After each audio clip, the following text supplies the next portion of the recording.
called the Ten Commandments. They are there to ruin our fun. They are there to make our lives actually work the way. Before we get to our story, let's define that big word, honor. It is more than just obeying.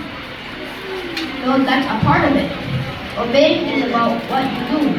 Honoring is about your attitude while you do it. Obeying. Taking out the trash while grumbling and dragging your feet. Honoring. Taking out the trash because you value your parents and want to help the family. Think of it like a gold medal. We give medals to people we respect. To honor someone is to treat them like they are valued and important.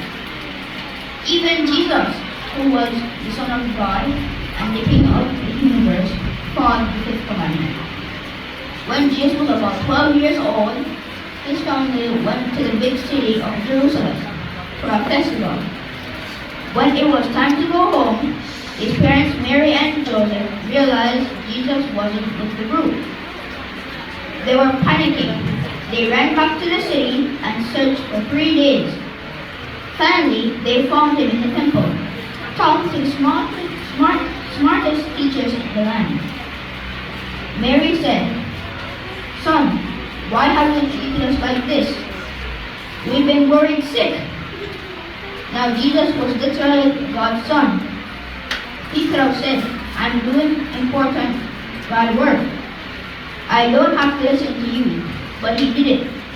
The Bible says, then he went down to Nazareth with them and was obedient to them. Luke 2, verse 51.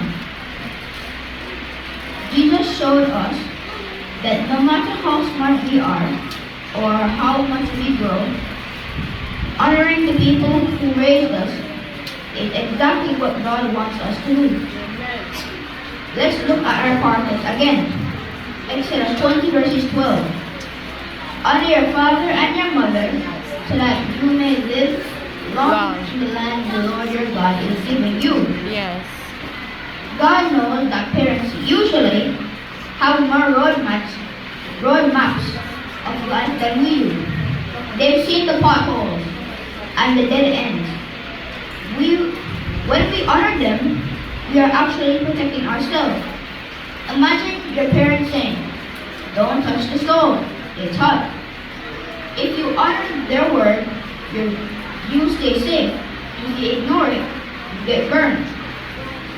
Honoring your parents is like having a life shield that helps you grow up wise and strong. Please stand with me. Please stand with me if today you'd like to honor your parents, just as Jesus did.